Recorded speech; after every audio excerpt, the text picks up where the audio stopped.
Stories are the most powerful thing on earth. They are literally life and death. Wars are waged based on the story of who is the hero and who is the villain.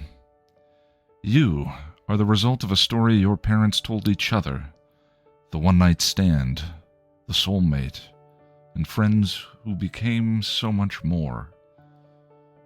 Life and death. So wouldn't you like to understand them better, these stories? How Story Works, an elegant guide to the craft of storytelling by Lani Diane Rich, demystifies stories and helps you understand why you love what you love, why you hate what you hate, and why prologues are almost always a bad idea. How Story Works by Lani Diane Rich. Available on Amazon in ebook, audiobook, and paperback form. Get your copy today. Welcome to Still Pretty, a Buffy the Vampire Slayer podcast from Chipperish Media. I'm film scholar and like a superhero or something, Noelle LaCroix. And I'm story expert and Miss Psycho Pep Squad, Lani Diane Rich. And we are here today to talk about Tabula Rasa, the 8th episode of Season 6. Tabula Rasa aired on November 13th, 2001, and was written by Rebecca Rand Kirshner and directed by David Grossman. Still Pretty is a fully spoiled Buffy podcast, so if you haven't seen all of Buffy, go take care of that and come right back. We'll be waiting for you. Whatever, Umad. Let's go on patrol.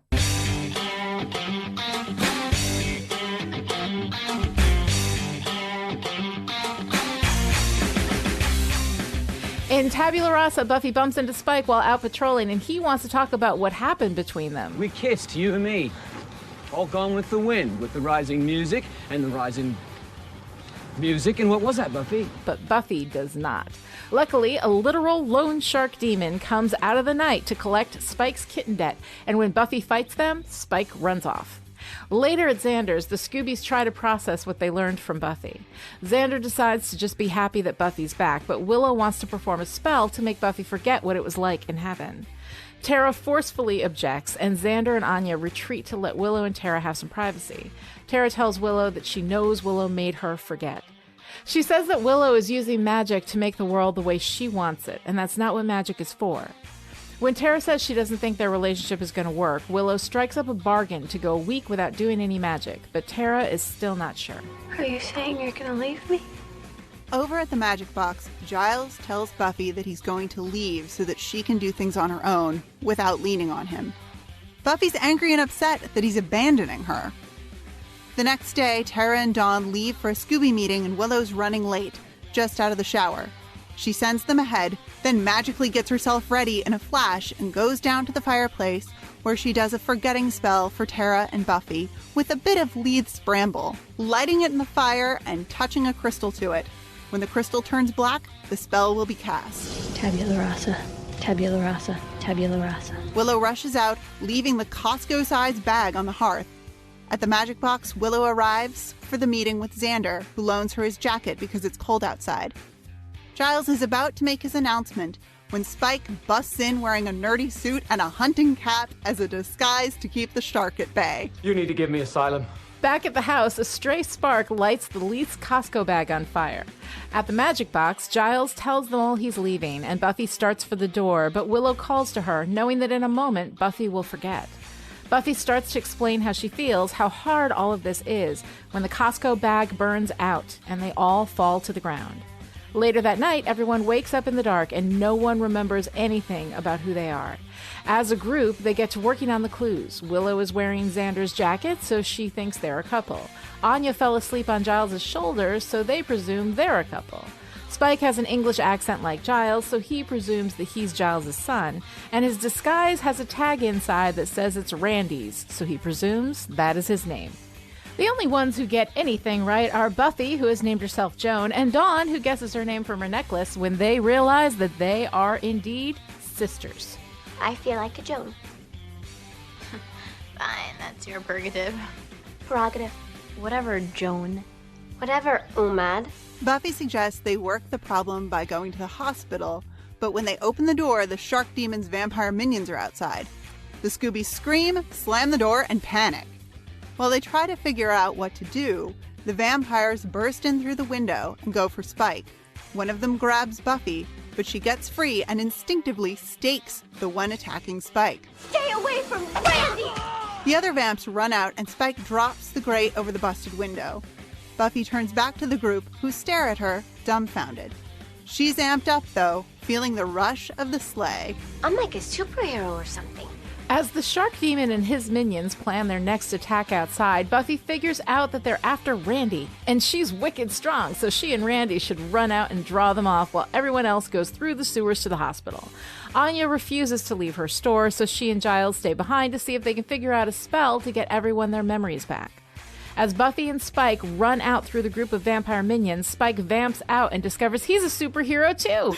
Buffy sees his face and screams and runs. Spike fights the other vamps, then catches up with Buffy where he figures out his own narrative. I must be a noble vampire. A good guy. On a mission of redemption. I help the hopeless. I'm a vampire with a soul. At the magic box, Giles discovers his plane ticket in his pocket and thinks he must be leaving Anya. He says nothing, but as they follow Anya's intuition and invoke random spells that leave them fighting growling demons, sword-wielding skeletons, and magical bunnies, he loses his patience with her. Oh, no wonder I'm leaving you. In the sewers, Xander, Willow, Tara, and Dawn bump into another vampire. They run and hide in a pipe, and Tara and Willow are huddled close, clearly attracted to each other and very uncomfortable.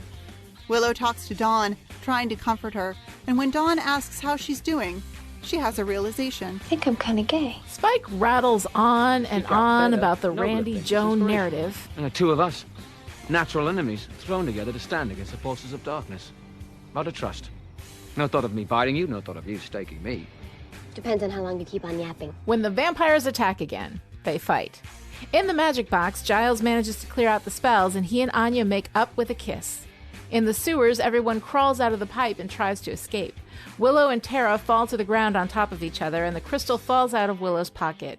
Dawn throws a shard of wood at Xander, and he dusts the vampire. He gets up and steps on the crystal, crushing it and ending the spell. Giles and Anya realize who they are mid-kiss. Tara looks at Willow, knowing that she did a spell. Buffy realizes who she is mid-fight. She lies on the ground while Spike dispenses of the vampire minions, and the shark demon takes his leave. Spike reaches out to help her up off the ground. She gets up on her own and runs off.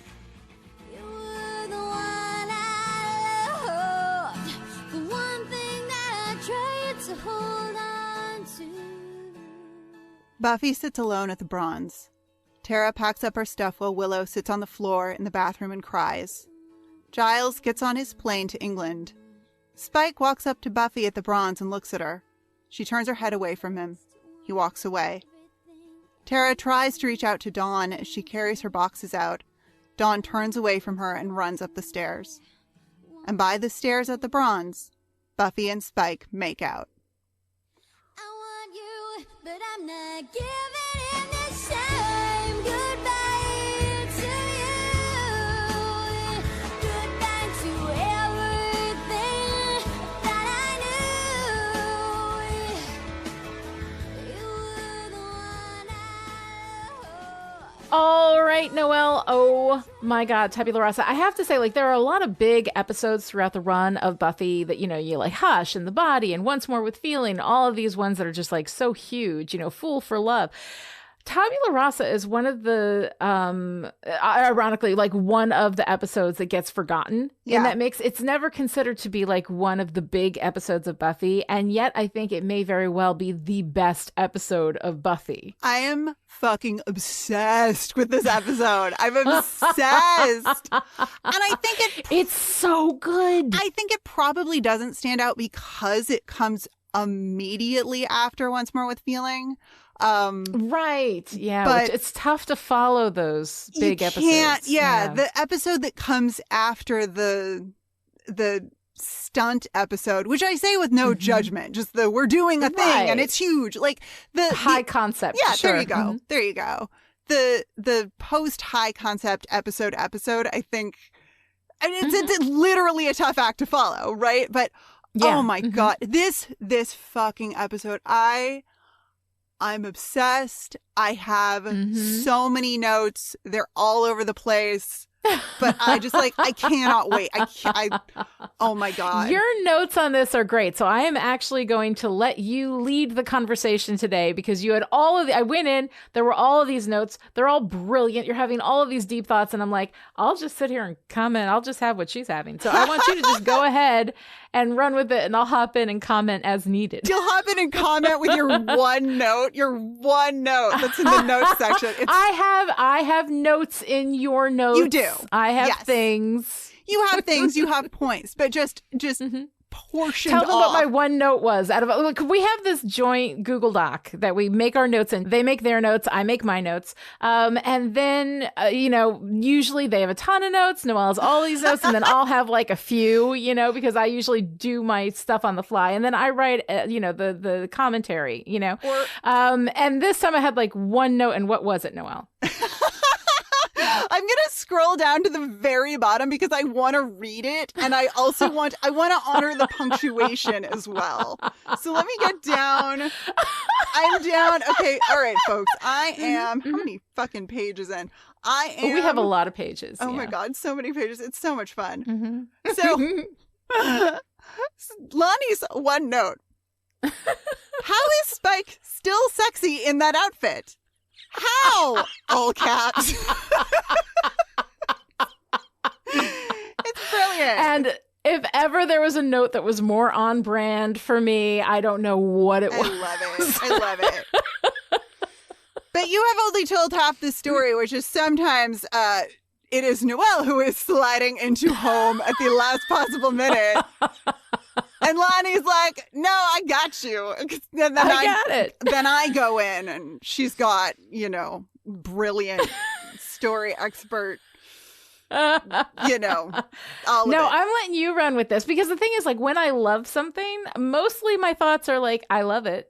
And that's it. And that's a really boring podcast. But you're having all of these like really deep, interesting. My favorite thing is that Noelle's first headline, in our notes is, how do we know who we are? Well, yeah, that's deep, man. Yeah, my dudes. I mean, that's a real but that is one of the things I love so much about this episode, right? Like, I love this episode for all of the general pockets of delightful character interaction.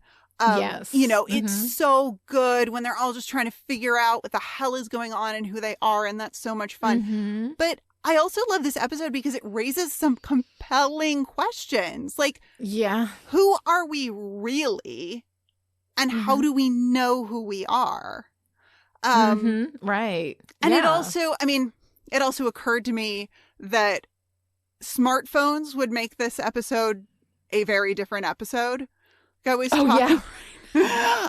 talking with my girlfriend about if we woke up somewhere and like how soon would we figure out that we were a couple? Right. And it would be so trivial because it would be like, oh, hey, you're in my phone.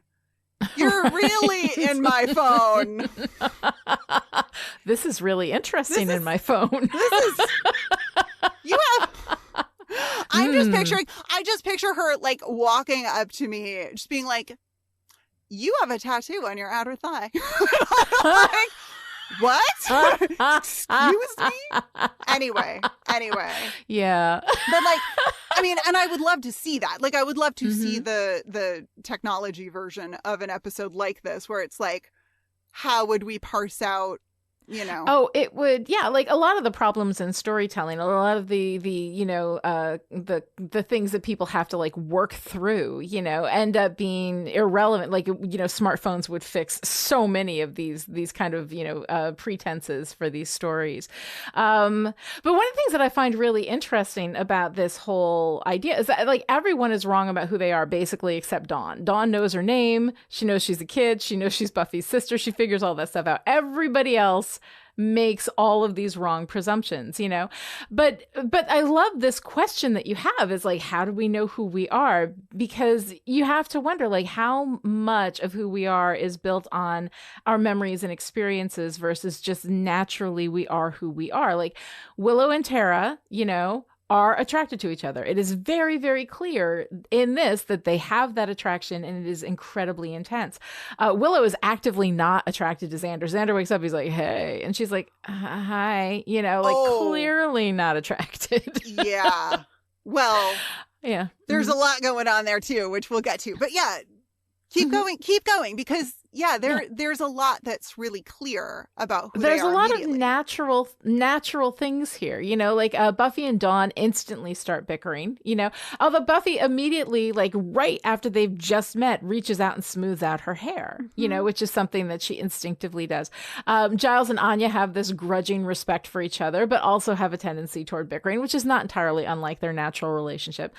Spike and Buffy work really well as a team, and they are attracted to each other, and she protects him. Stay away from Randy. But she also loves being a slayer. She slays. She has this look of delight on her face, and she's like, I'm a superhero or something. I'm wicked strong. She's, and she's the one who makes the plan and who just tells everybody what to do. I think I know why Joan is in charge, right?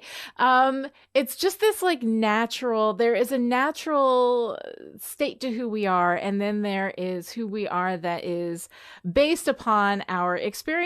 And we see that Buffy, in the moment of the slay, actually gets joy from what she does and from being really good at it. I thought that was kind of an interesting note. Oh God, that's so good. That's so good. I also love in this, how people are drawn to or not drawn to each other. There is no real interaction between Anya and Xander. There's just interesting, isn't it? There's nothing there. I don't even know if they talk to each other. I don't think they do. Yeah. I don't think they do. Which is, that's a great bit of foreshadowing about where their relationship is headed. What their relationship naturally is. Anya is more connected to Giles than she is to Xander. And to the store. Anya is so delighted to discover that her name is Anya and she owns the store. It's so good. With Rupert. It's so good with Rupert. I like that Tara is still Tara when they're figuring out where they are, and she says, this is a magic shop, a real magic shop. She's genuinely excited in this way that suggests that even though they've woken up with no memory of who they are, they still have their interests intact. Yeah, who they are is who they are. Yeah. It's really interesting. Those little moments. What I find fascinating about the body memory aspect of all of this, though, is that there's some weird heterosexism and relationship dynamics baked in to how we behave, apparently. Or at least how these characters behave. When you mentioned when Xander and Willow wake up together, that hey exchange, it's funny, but it's also oddly chilling. These are wildly different reactions to waking up snuggling with someone you don't know, right? That there's some deep down gendered implications there. And part of me just wants to be like, oh, this is just heterosexuality reading itself, right? Right. Yes. Yay. Toxic heteronormativity, everybody. But Willow is rightfully disturbed by waking up snuggling with someone she doesn't know, who also just acted like he knew her. Right. Let's maybe not unpack that for a minute. And then Xander explains it away as, because I thought you were a girl and I'd remember, and Willow interrupts him by grabbing her breasts and saying, well, I am a girl. And the gender fluid part of me went, is this what it means to be cis? If I woke up, not knowing who I was, would I have a sense of my body as being out of sync? I don't know. I have no idea. I mean, right. Yeah. Who knows? Being fully gendered. Yeah. No, that's interesting. But it's very interesting to me how gendered they still are. Everyone still is. Oh, yeah. Even not knowing who they are. Yeah. There's some weird gender essentialism going on, maybe. Mm-hmm. I love that as Xander realizes that he doesn't remember anything, he's immediately angry, which also feels very gendered to me. Interesting, yeah. And most of Anya and Giles' interaction as a couple seems to be informed by Anya's understanding of what it means to be a couple. Right. I mean, working from the outside in, right? Yeah, like kind of like how she runs her relationship with Xander, in fact. Very much like how she runs her relationship with Xander, yes. But when Anya's making fun of Giles's Britishisms and she says, I never know what you're talking about, there's no way she could remember this. And Giles says so. Mm-hmm. But is she fabricating this argumentative dynamic because that's what she thinks a relationship is?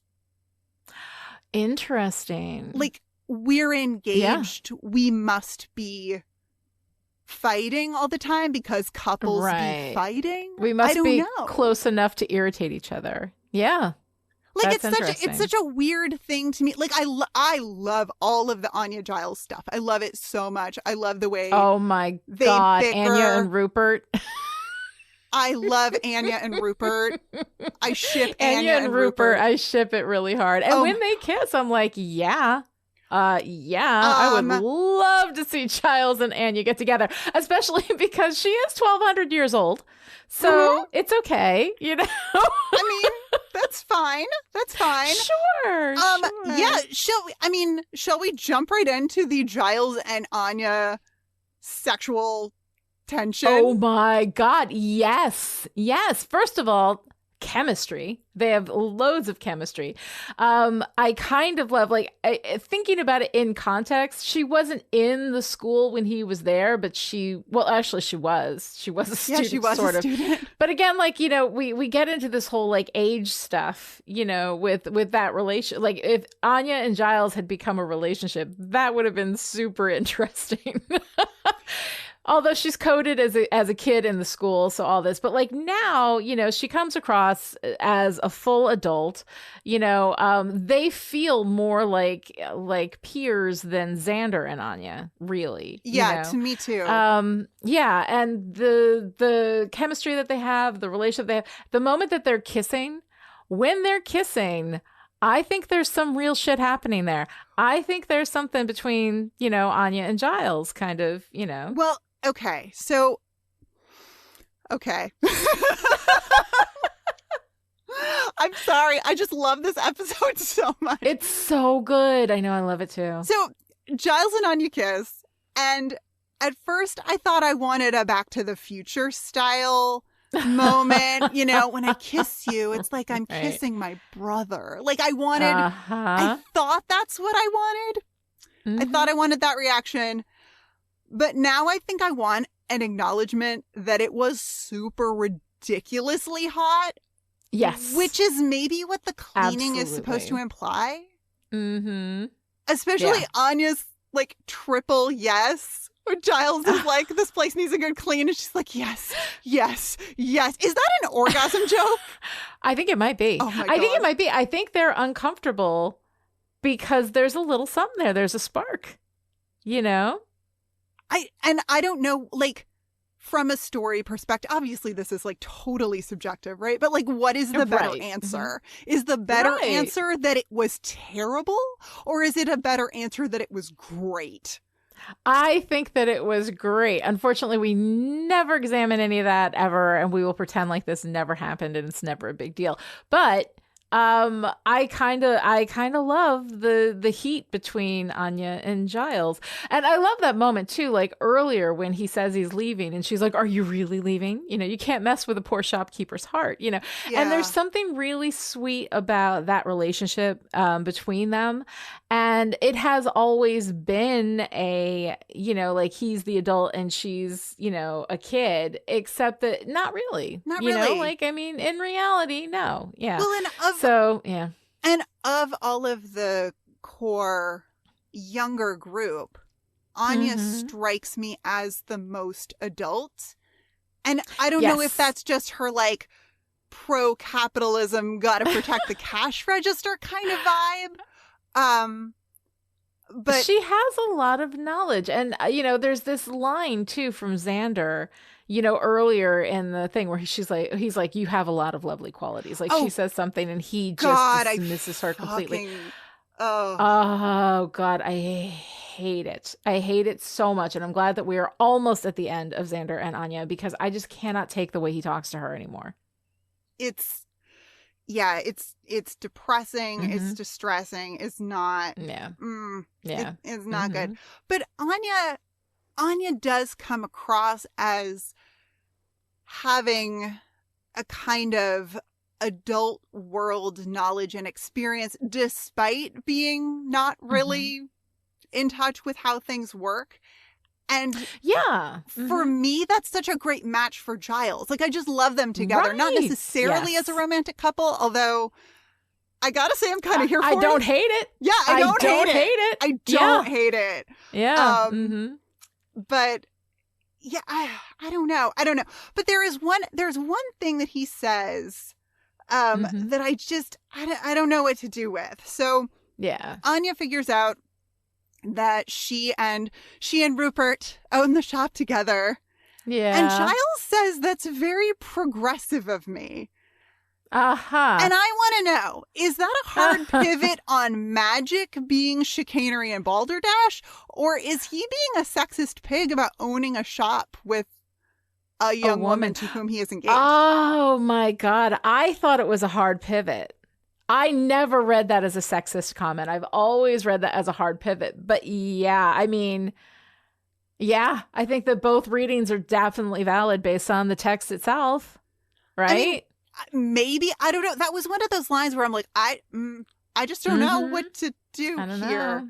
I don't know. Yeah. I mean, like, speaking of lines I don't quite know what to do with, when they're figuring out names, I really appreciate that Xander's first thought when his last name is on Willow's jacket is, maybe I have a brother and you go out with him. Like, that is an interesting first thought. Again, like, I'm not 100% sure what to do with that line, even though I love it. It's adorable. It kind of suggests that on some base level of knowing, Xander knows he's not with Willow. Or alternately, that he comes like pre-programmed with the assumption of being unlucky in love. So if some Harris is going to be dating this woman, it's his brother. It's definitely not him. I think I honestly go for option B. That's how I read that. Yeah, is that he's like, I would not get this hot woman. So yes. You are correct, sir. You would not. You are correct, sir. You did for a very short while, and you managed to fuck it up hard. Oh, so yeah, God. Yeah. He definitely Xander is nothing but a parade of women that he is unworthy of. Cordelia, Willow, Anya. Yeah. Mm-hmm. So so for a moment here, it's nonfiction. It's just. Sorry, off mic, we were having a conversation about fantastic women and the mediocre men. And the mediocre men that they end up with. Yes. Anyway. Yes. Anyway. So there's a lot of fun in this episode. It is so much fun. I laughed so much during this episode. But there's something I love in this episode that I love in the complicated sense, right? The love, it's painful. The love where you feel a fondness for and connection to something because you recognize it as real, and that is the Willow Tara fight in the first scene. Oh God, that's heartbreaking. It's so hard, but it's so good. It's good. Well drawn. Yeah, it is beautifully drawn. Yeah. And I mean, it raises the question for me of like, how long after Once More with Feeling is this Scooby tea with Willow, Tara, Anya, and Xander? I think probably the next day. Like, it seems like it's fairly quick. It feels to me like that's a conversation they're going to get together and have fairly quickly. Yeah. Yeah. It feels like not the same night, but pretty soon after. Yeah. I don't think it's the same night. Yeah. Oh God, but that the whole thing is so good. Oh my God, yeah. And I'm curious about time really only because Tara is clearly going through a lot of things. Right? Oh, like my God, yeah. So her response to Willow's suggestion that Willow fix Buffy's heaven memory with a spell, that no more spells, is so profound and wonderful. And Tara, Tara is often the beacon of patience and compassion and calm on the show. She has just had it. She's fucking had it. And I love it. I love seeing her put her damn foot down and be like, no, this is too much. And also, did you think I was stupid? She's so angry. And Tara is, incredibly patient, and she is always, like wise and has these deep understandings, but she's also a person. And she gets to be upset about this. And when she talks about what Glory did to her, how could you do this to me? Like, her anger is righteous, you know, and like, I'm with her and I'm glad that she's expressing it. Oh, I am too. I mean, and she uses the word violate, which is such a powerful word. And appropriate. Yeah. Oh, absolutely. It's powerful. It's powerful because of what it implies, and it's powerful because it is the correct choice for this spell. And I love everything about this. I love the way this is written. It's so good.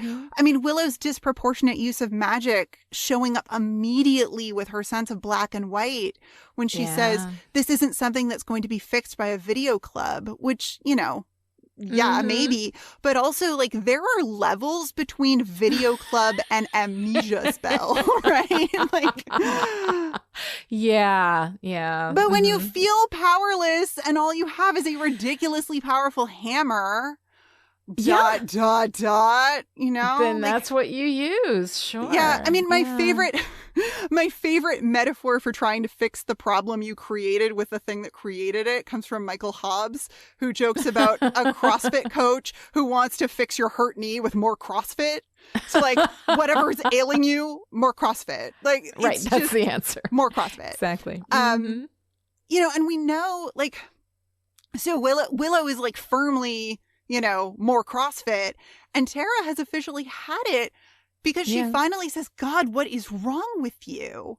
And that is the meanest thing that happens in this whole conversation. And it feels so much more justified to me than any of the meanness that Willow, like, unloads on Tara in their previous interactions. Yeah, I don't see, it's funny because I don't see Willow as being mean. Like, I see she's not like lashing out. She's not slapping Tara down. What she's doing is controlling Tara and abusing Tara. And that is, for me, like, just beyond mean. And that's the thing about Willow. Like, Willow is incredibly unlikable in these circumstances. And we like Willow a lot. Willow has a lot, at this point, a lot of political capital to spend, right? She has been the one who has been warming the cockles of our hearts since day one, since, seize the day, Yeah, since the softer side of Sears. Exactly. Yeah. And we have been on her side and we have been with her. And she had the wisdom. She was the one who always knew what was going on. She was the one who was always calm and trying to, like, do things the right way. And then now the idea, also the fact that she did all this stuff to Tara, right? And then her problem isn't that she did these things like, oh my God, what have I done? You're absolutely right. I didn't see it. Her thing is, I did it wrong. That's all she says. Yeah. She doesn't apologize. She doesn't see that what she did was wrong. It's that she did what she did wrong. That she should have still done it, but maybe in a different way. And that is the thing that just at this point, it's like, if you can't see how incredibly destructive you're being at this point. And then when she makes that promise, I'll go a month without magic. And then Tara's like, a week. Let's see if you can go a week, right? Yeah. And then she doesn't, like, I don't think she ever had any intention of going anytime without magic. I think from that moment in that conversation, she was like, I just need to get her home so that I can get the leaf bramble and I can make her forget again. Like that, I think, is exactly what her plan was, because the next morning we see her and she doesn't have a moment of hesitation. She's in her thing, she's like, and then she puts on the glamour or whatever, so that she's instantly ready, and then uses that time when she would have been drying her hair or whatever to, cast this spell. It's really, when you realize that she never had any intent of going any time without magic, she was just lying to Tara so that she could manipulate her again.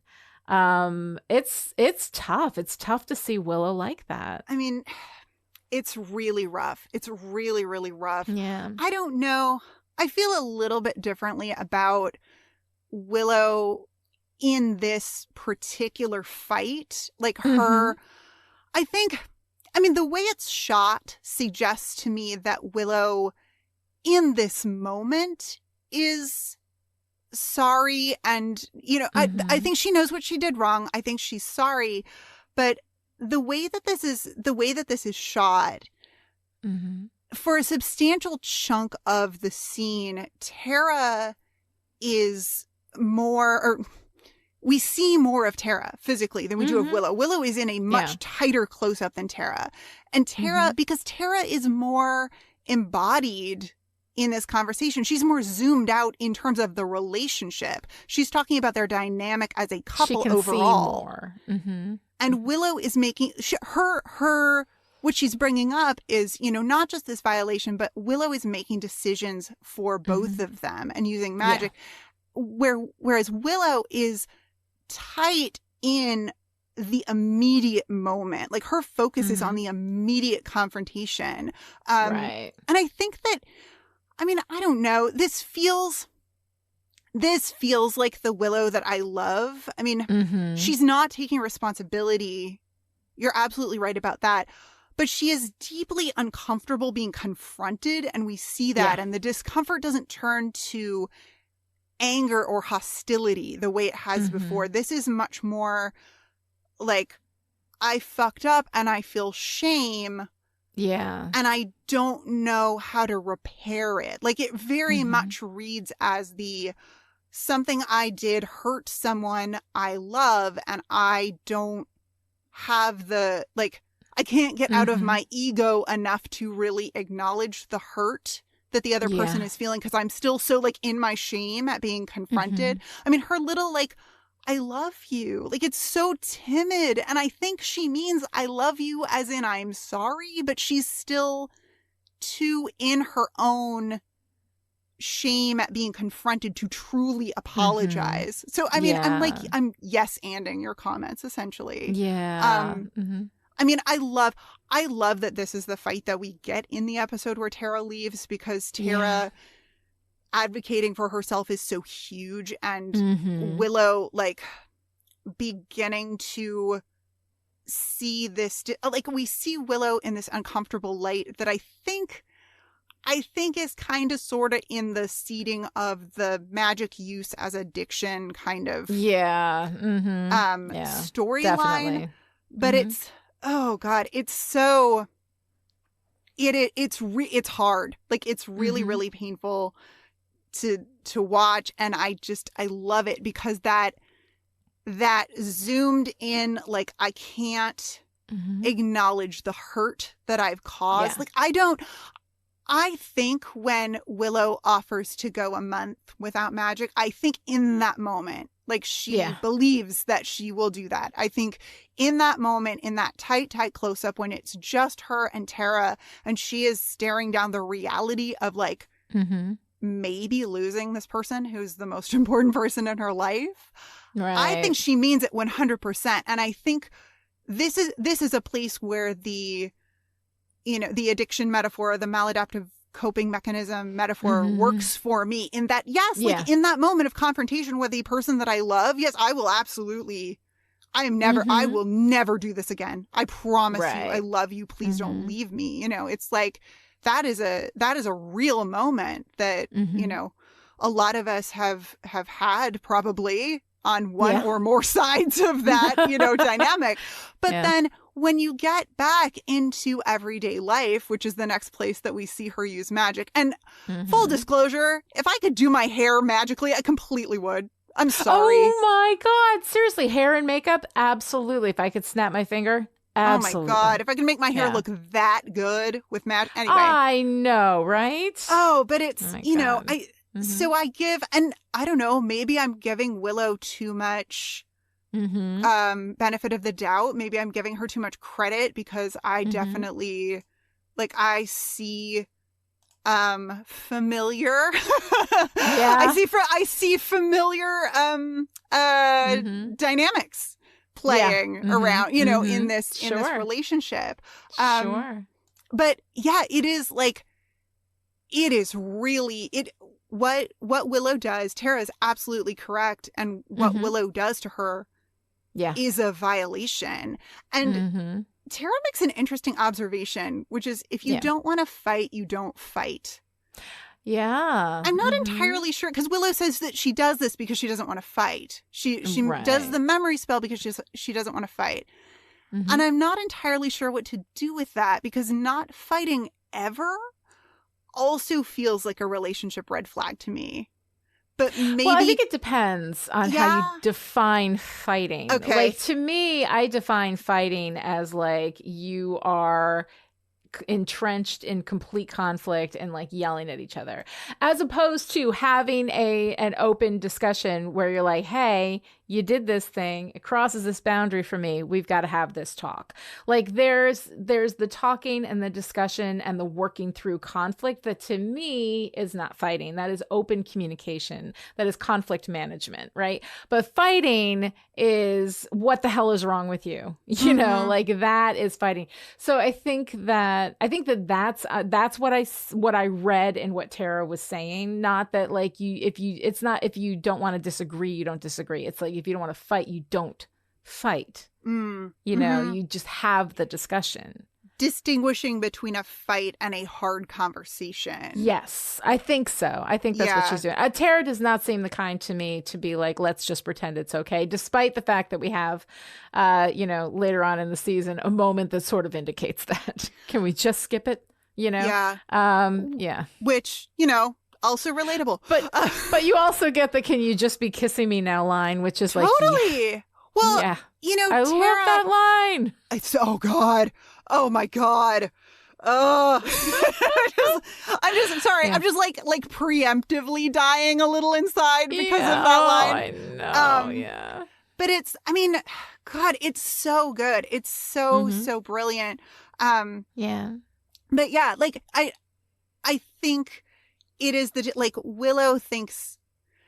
Willow is primed for a fight and Tara is having a hard conversation, and it's so heartbreaking when Tara says this isn't going to work and Willow says it's working, and Tara's head just just hangs her head because Willow just made Tara's point for her, which is it's working for Willow.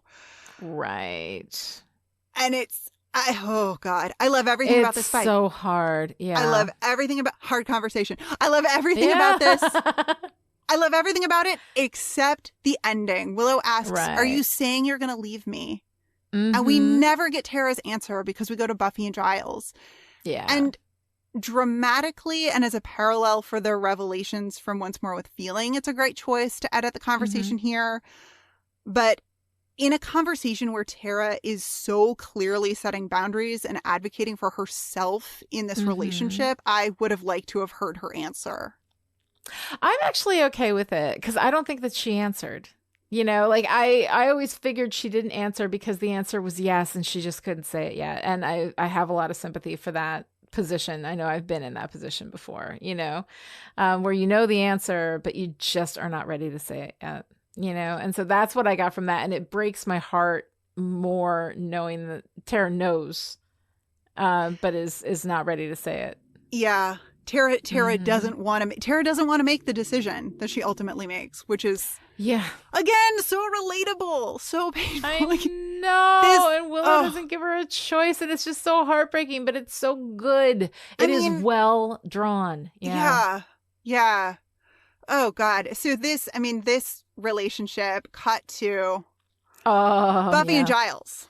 Mm-hmm. Right? I love the quality of that moan, groan, whatever. Like, because, Buffy is pissed off at Giles, and like rightfully so, right? Exactly. Yeah, no, this whole thing is so weird and it's so stupid, and he could learn a thing or two from Tara. You set a boundary and then you defend it, and there you go. And when Buffy says, okay, I just won't lean on you so much, like, he doesn't even give her a chance. He doesn't tell her any of this stuff. His song is done and Buffy can't hear him. He's not talking to Buffy, you know? Well, because Giles needs better boundaries with Buffy, but he needs better boundaries with himself. Yeah. Mm-hmm. Like, ultimately, that is what the issue is here, right? Because he claims that it's not good for her when he steps in when she's having a hard time. But it's not on the stepped in upon to toughen up. It's on the stepper in, Giles.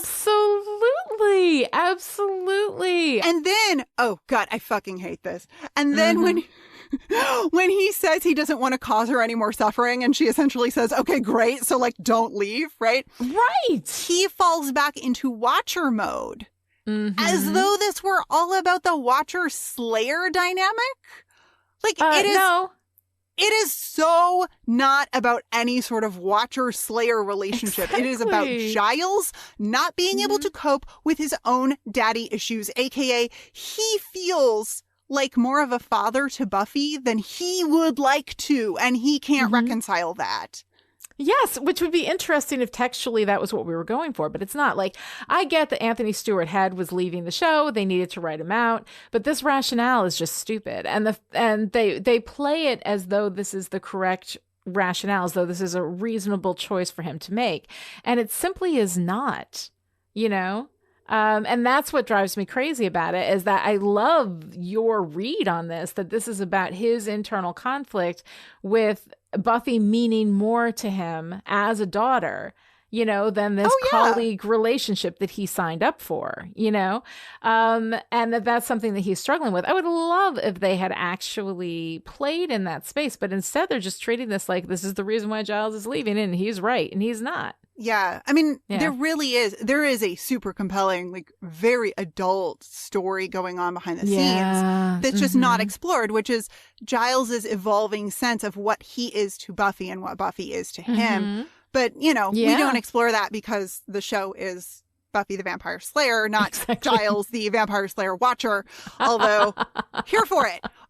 Here for it, absolutely. But the way it's glossed over as I've taught you everything I can as your watcher, it's like, I don't think so, Dad. I don't think so, Dad. Right. I mean, her mother has died. She's 20 years old. She's died as well. You know, she's come back from the dead. He just found out that she was returned from heaven. Like, they are family, and he should be, you know, helping her and taking care of her. And instead he's like, hey, you know what? Go get a job at the Devil Meat Palace, bitch. I'm going to London. And it doesn't seem, first of all, it doesn't seem like the Giles that we know. You know, the Giles that was so torn up in The Freshman for making Buffy handle something by himself that he ran to her side with weapons, you know, to like at the end of the fight. So yeah, like I can see it being a struggle for him, in that, like, you know, we had the whole thing in Fool for Love where they were going through and talking about Watchers losing their Slayers, and that he said, I think that Watchers don't talk about it because it's too painful, right? You know, and so we had that whole setup about like losing Buffy was so incredibly painful for him, and now he's back and she's there, and he doesn't, like, he feels like it would still be kind of bullshit, but at least, and if we dealt with it in a way that actually had Giles deal with the consequences of his bullshit opinions, right, you know, or his bullshit ideas, and at the end realizing that he was wrong and like apologizing to Buffy for abandoning her, you know, then I could see this story having a little more weight to it, you know, like working a little bit better. But as it is right now, we're just acting as though this is the completely reasonable and correct, parenting decision for Giles to make. And it is just simply not. It doesn't matter that she's a kid and he's the parent. Like, this is one of your people. Like, okay, we have this in a family metaphor as like father and daughter, but regardless, like Buffy is one of Giles's people, probably his main person. Yeah.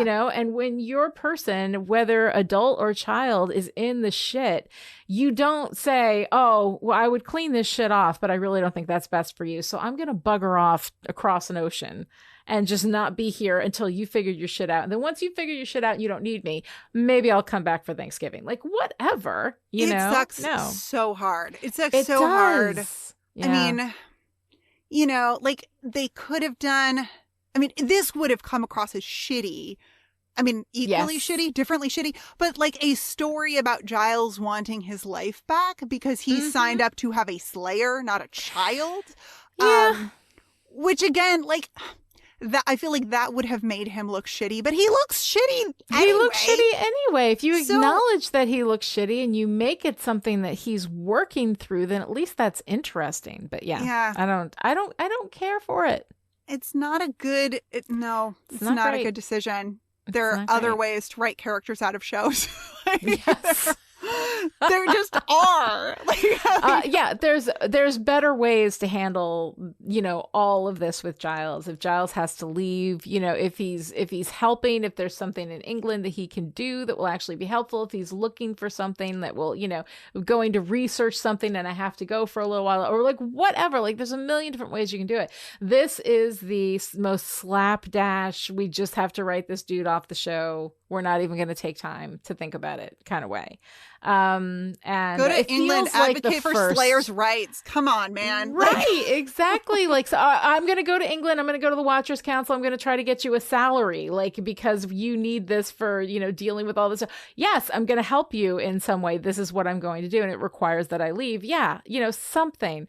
But this is so dumb. And it feels like everybody's like, all right, Tony's leaving. We got to figure out a way to write him off the show. And somebody's like, well, let's just do this. And then nobody thought about it. They're just like, all right, fine, move on. And that's it. It really doesn't work. And it feels to me like a break in Giles as a character, So. Yeah. Yeah. But I like your read on it. I think that your read has more nuance, to it. It would still make Giles wrong, but at least we'd be textually walking him through a process, compelling, like that's a compelling story, I think right? So. Like, absolutely. Especially, I Line in the Sand, season 6, relationship season, like the shifts in relationships and then the shifts in ourselves as relationships change and all of that. Like it's there's a compelling story to be told and it's not told and it's a bummer. But yeah, it really is. But then we get Giles thinking that he's Spike's dad, so that's great. Which is the best. Yeah. I feel a sense of disappointment. Okay. I feel a sense of familiarity and disappointment. Exactly. Their whole dynamic, their whole father-son dynamic. They do have a father-son dynamic, and it's kind of awesome. I love it. Well, and Spike is wearing the suit that he wears in Restless when he is being pushed on the swing by Giles. So the hot, nerdy outfit. Why is it still hot? Even with the hunting cap, it is still hot. And the hunting cap annoys me because it brings to me like Catcher in the Rye, which is a book I've always hated. I know, everybody shut up, leave me alone. I know it's a classic. I hate it. Something can be a classic and terrible. That is possible. Thank you. Thank you very much. I have no time in my life for Catcher in the Rye. But I mean, that he's still hot in this nerdy outfit disguise that he's in, is completely weird to me. But Spike's whole thing in this episode is there's so much fun stuff happening that I absolutely love with him. He's okay. So I think I teased this last time. This is my solid proof for Spike the dog, right? Spike. So as we know from the discussion that I had with Dr. Kelly Jones for All the Way, all vampires are either cats or dogs, and Spike is very much a dog. And not only is he a dog, but he is the goodest boy. I love it. like what? 12 out of 10 would scratch. Like his first thought on vamping out is, hey, I'm a superhero too. Oh, I know. It's so cute. And then when Buffy gets him to recognize that he's a vampire, he's like, so how come I don't want to bite you? And why am I fighting other vampires? And then he considers it for half a second. I must be a noble vampire. I love that whole narrativizing. Oh my God. Mm-hmm. He's just a good dog. Like deep down, he wants to be a good dog. Uh-huh. That's his nature, right? What is our nature? What is our essential nature? You know, well, with no memory of who he is, and no knowledge of the chip. Yeah, right? He defaults to being a good boy, and then he does Angel's whole shtick, which is so good. My favorite thing. I love that so much. And then he goes into full inspirational speaker mode. Right? Yes. Mm-hmm. But what I love about this whole thing is that before he faulty logics himself into "I'm a good guy," he behaves as a good guy. Right. Mm-hmm. So. What is he deep down? Like deep down, he's a good dog. It brings you back to that like nature discussion we started the show with, you know? I mean, the thing is like his goodness here is, you know, he doesn't try to attack anybody. He's working with them, but he's also being attacked. Like they're coming after him and he's defending himself. Sure. But the thing is like, and he also knows that he doesn't want to bite Buffy. Like, you know, that's the only evidence. It's only human. Like he's been around significantly. I mean, they have the whole like discovering who they are conversation at the beginning, but you know, he doesn't want to bite her. And he says, but I don't want to bite you. It's not that I don't want to bite anybody. It's that I don't want to bite you because he loves her, you know? So like, and the idea of Spike as a dog, I think makes sense because we look at the Chip and the Chip is like a dog on a leash, like a dog that will fucking bite your face, but he's on a leash. So he can't. So does that make him a good dog? Like, I don't know. Is he just at war with his identity? I mean, when Drusilla came back last year, he fed off a victim. But at the same time, he wasn't happy about it. He was conflicted about it. And in the end, he chose to save Buffy over Drusilla, you know, which is a big, big thing. So when you look at Spike's essential nature, he is like, I think very much at war with himself. And I think to a certain extent, even before the Chip was a little bit at war with himself, that there was this essential goodness in it. We're going to see next season in Lies My Parents Told Me, even as a vampire, he still loved his mommy. Yeah. You know, he still wanted to take care of her and wanted to make her better. So there was still love. There was still behavior inspired by genuine love. And I think that's what makes Spike such a compelling character in general. You know, is that even when he's a vampire, even before he's got the leash on, there is something about him that is internally at conflict. Yeah. Well, and we'll see it next week, too, with Smashed, where he, you know, when he figures out that, like, he thinks something's up with his Chip, and he goes to feed on the girl in the alley, and he's like, even before the Chip activates and he can't do it, he's kind of talking himself into it. Like, it's been a while, but I'm still a killing machine. Like, he's like hyping himself up because, I mean, I don't know. I think there is a part of him that doesn't want to do, like, he doesn't want to be a bad guy. Maybe. Possibly. I think his whole sense of identity, his identity is definitely in conflict with itself. His sense of himself is in conflict. I think, like, one of the things that Angel says about being a vampire, about being Angelus, is that there's clarity. Like, he knows what he is. He knows what he wants to do, and he is perfectly fine with it. There is absolutely no conflict in Angel when he is Angelus. But Spike is still conflicted. Before the Chip, he was conflicted. It's always been there, you know? And I find that really interesting about him. And that's part of what makes him, for me, such a compelling character. Because he wants everything, right? He wants access to all of the bad guy stuff and access to all of the good guy stuff. He just likes doing stuff. Yep. I don't know. I don't know. Yeah. He So gets interesting. more interesting. Like he gets more interesting as a character. I think the more I like unpack him. That's one of the best things to me about Spike.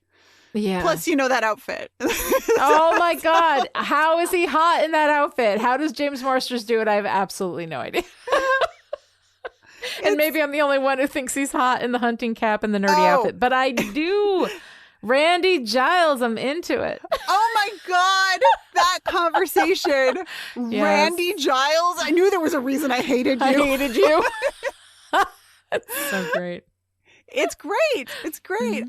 I love him being primed to like be angry at his father. I love Giles and Spike like fake manly hugging. I love that hug. I know. It's so sweet. It's so good. Sweet. It's so awkward and, unfulfilling and just incredibly sweet. I love it.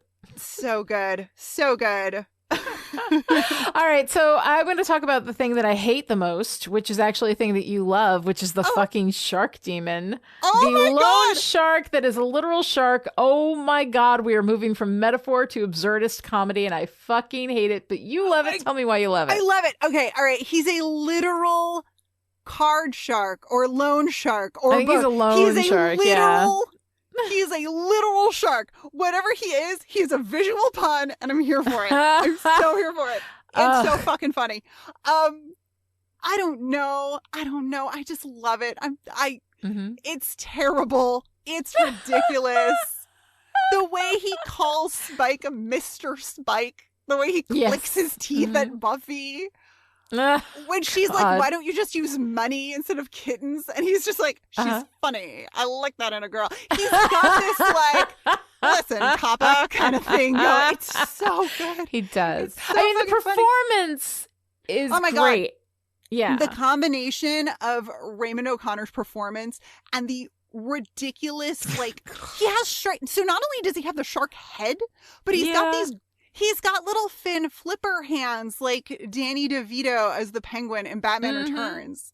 Yeah. It's so good. And I think you can actually tie a tie with those little flipper hands, but I don't know. Can you? I don't know. There's something about it.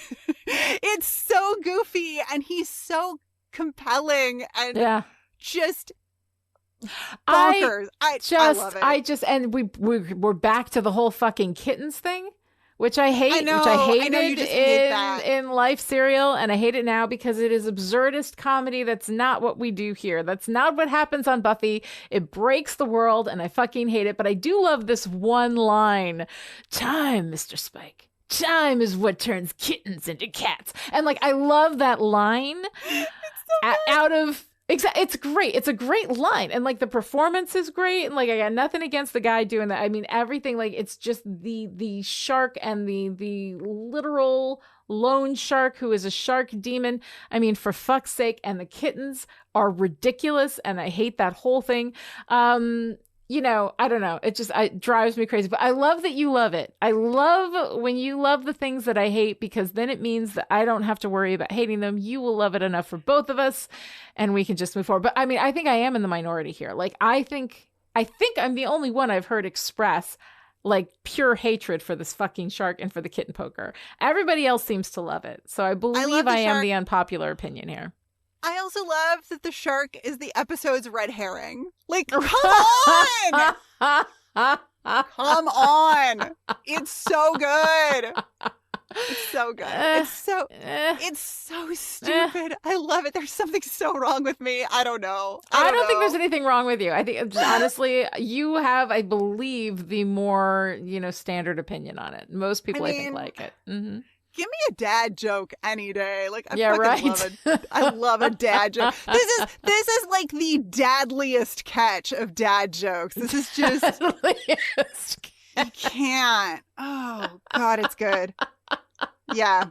I enjoy it. I'm sorry. Shark. Okay, good. I'm glad. I'm glad that you enjoy it. I wish that I could enjoy it. I have tried to enjoy it. I just can't. Mr. Spike. All right. Get it together, LaCroix. We got a podcast to finish. All right. So more seriously, though, I mean, So we talked a little bit about like memory and physicality. Like obviously like Willow's body is gay, you guys. Yes. Like she knows. Kind of gay. Sorry, let me not label people Kind of gay. Kind of gay. Right. But there's also something about like memory and voice that is going on when Joan says, okay, I've got a plan. Sarah Michelle Gellar is doing something with her voice. Oh, God, that's so interesting. It's like You're she's right. Yeah. speaking just a little higher in her register. Like, Buffy, I don't know enough about voice and voice acting to see what's going on here, but her voice just sounds a little bit lighter. It's like Buffy without memory of the recent, yanked from heaven, woke up in her grave trauma.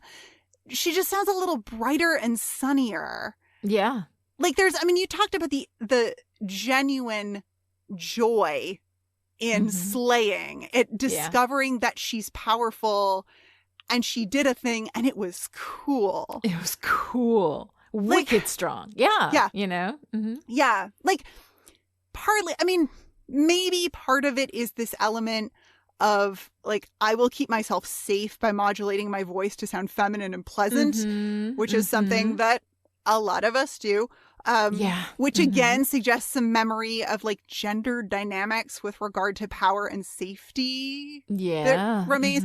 But I also think that there's something to like slaying and like discovering her calling, her the physicality of her calling translating to this way of expressing herself that is just a little bit lighter. Like her voice sounds less weighed down.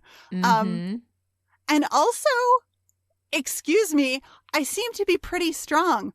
Wicked strong. Faith? Hello? What? It was a shout to Faith. I like that. What I is like that that doing read. there? I love it. I adore it. Wicked strong. But I know, it's nice. Is it like the Faith swagger, like the pleasure of slaying? The joy of the slay that associates in her head Like, with Faith, maybe. Yeah. It's so great. I love it. That is so interesting.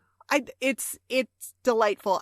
Someone could write a master's level thesis on this episode. Like there's so much there's going so on. much stuff going on. And then it's incredibly powerful. We have this heartbreaking scene with Tara and Willow in the beginning. Then, we see Willow violating that agreement once again, right? And that's, a lie and a betrayal in that, and that she's actually going to fuck with Tara's might again, knowing exactly and explicitly from Tara what that meant to Tara, so there's all this stuff that's like all this tragedy, and then it's fucking hilarious, like the whole thing, the Giles and the Rupert and Anya thing, Randy, Giles, whatever, Umad, like all of this stuff. It's fun and it's funny, it's hilarious.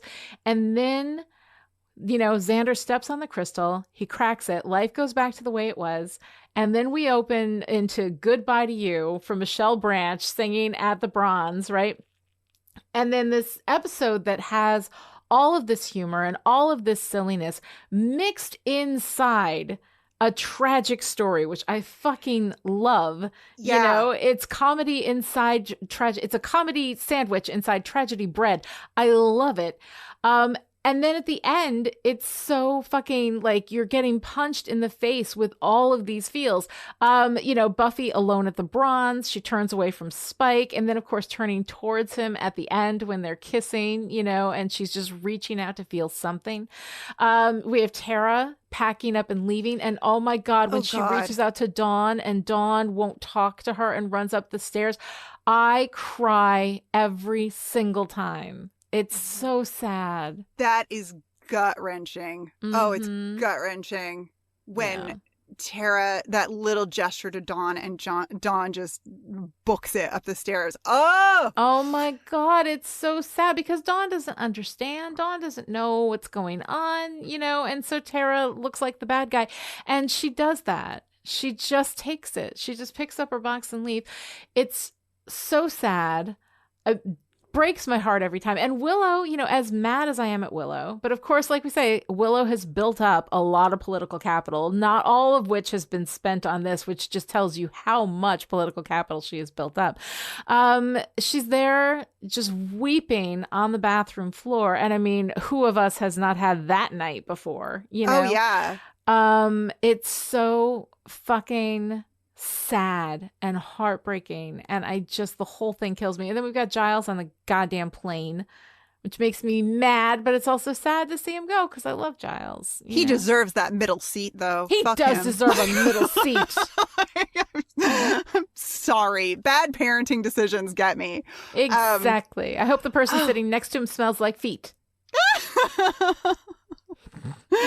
It's heartbreaking. It is a heartbreaking end to this like bizarro world of an episode, but it works so perfectly. And I love that after the spell is broken, that there's almost no dialogue. Yeah. Nobody needs to say anything because everybody's just like, I mean, and again, like whoosh, you get all of your memories back all at once. Oh man, like that alone would need and all of your processing. Heartbreak. I mean, all of your heartbreak, everything, all of the stuff. Oh God. But the moment that Tara looks at Willow and knows that Willow made her forget again, like after everything, how fucking devastating must that be to turn to the person, your person, the person that you believe loves you, and say, hey, you did this thing, which really hurt me. And then they go around and they do it again deliberately. The betrayal of that is so devastating. Like I feel that so deeply in this show at this moment at the end. It's just fucking, it kills me. Especially it's so fucking right sad. on the heels of they're about to have another first kiss. Like not that I advocate for that necessarily, because what Willow does is terrible and could have gone a lot worse for everyone involved. Again, this is why I love this episode. Like the complexity of this moment of sweetness that is not genuine. Right. But Willow having to like rediscover her sexuality in the moment, and then it really for a split second looks like maybe they're gonna have a first kiss ish. Oh, it's just and then Willow has the guilty dog look. Like that, the look as she's sitting there, Tara stands up and we look down on Willow, realizing with that just guilt and shame over what she's done. Yeah. God, it's a devastating smack of an ending, and to have this comedy mixed with this tragedy in one episode is so beautifully done. I love it. I think it's great. So, Noelle, I gotta ask you, what's your favorite part? Oh my God, I can't. Like it's blank in my script because I have to have like a top 10. If you want to pick Spike's hotness and the nerdy outfit, I'll give it to you. Oh my God! Like I almost want like a top 10 because it's your podcast. You can do whatever the hell you want. I mean, the real answer is like the episode as a whole, right? Yeah. I love everything. There's so many things that I love. There are these little details in this episode that I love, like when Willow and Xander show up at the magic box. Anya and Tara are thumb wrestling. I know. Oh my God, it's so adorable. I love it. Which is so cute. It's what Tara does with Dawn to distract her. Yeah. Also, Tara McClay, like thumb wrestling champion. Is there something that we like? Apparently, is a thing. Is there something we don't know? Like, did you see the moment with Anya though? Like right when the meeting starts, and it almost feels like it's an Emma Caulfield thing, maybe not an Anya thing, but there's this moment like they pull away from each other to like break the thumb wrestle, and then Anya reaches her arm out to touch Tara. Like, okay, that was fun. It's such a sweet gesture. I just brilliant. love it. I love it so much. I love I love Anya and Tara together, and we don't get much of them. We but they're don't. just. Like I when love, they're in I Was Made to Love You, when they're just walking down the street and Anya's explaining, online trading to Tara. And Tara's so sweet. And Tara's also, like, I love the moment in the beginning of this episode when Xander is dismissive as fuck about Anya. And then Tara says, no, it's perfectly fine to wonder what it was like for her and what this experience is for her. And I'm like, thank you, Tara. No, you and Anya could get together and I would be okay with that. Right? Tara and Anya. Oh, yeah. Anya would get treated exactly the way that she's supposed to be treated. Yes. Okay. Tara would treat her right. Send me that fan fiction, Twitter. Fuck yeah, right? Hello. Yeah. I mean... How anyway, lovely would that be? It would be conflict free, though, because the two of them are just so great together. But yeah. I mean, they would have conflict over their very different interests. Maybe. There would be conflict over, like, you're obviously really into this thing that I don't understand, and I'm happy for you, but I don't quite speak your language on that one. Oh, you mean Tara towards Anya's capitalism? Yeah. I mean, yeah, but you know what? At the end of the day, though, Tara would treat Anya right, and that would be so worth it. And vice versa. I think they would appreciate each other's skills. I think so, too. I think Anya would treat Tara well. Anya would never do to Tara what Willow has done to Tara. And Tara would never speak to Anya the way Xander speaks to Anya. I know. Now I want this so bad. How come they didn't do it? We were going through all of my favorite parts, which, besides being the entire episode, is just like all of the wonderful details of the episode. Yes. Oh my God. Giles drooling on Anya. Oh. I love that he wakes up like, and I don't know if I don't know if that was scripted. I don't care if that was scripted. It's hilarious. I love it. I love Spike's scream when he rolls off the counter. I love Dawn's timid little, I don't think I drank. Oh my God, I know, it's so sweet. I am obsessed with Spike realizing that he's English. I know. I love that. That whole run is fabulous. So funny. Yeah. So funny. I love Giles and Spike deciding that they're related. Yes. And Anya saying there is a ruggedly handsome resemblance, which no, there's not. Like, it reminds me of that reductress quiz. Is he hot or is he just tall and white? Like, there's no resemblance. Anyway. Well, they are both ruggedly handsome, though. Sure. Okay. So there is that. They're not specifically. They don't specifically look alike, but they do have a shared general quality of ruggedly handsome. General quality of being ruggedly handsome. Is he just tall and white? Tall and white. They're tall and white. That's what it is. Is he hot or is he just tall and white? That's reductress. I wish that were my joke so badly. God. So good. Anyway, so good. I love. We're just gonna go through the episode because I love everything about it. I love so good.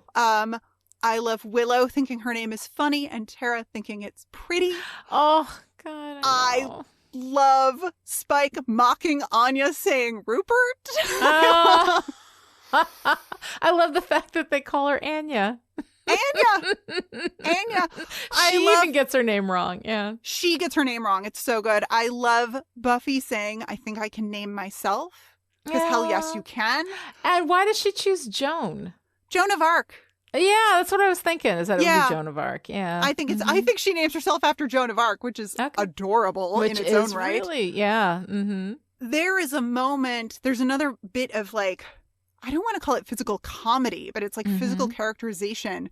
Yeah. When they've all decided to go to the hospital, Willow and Xander, who have decided that they are a couple, go to walk together, and they each put their arm out for the other to link through. They both like make an elbow, but then they bump elbows because they have both offered the elbow.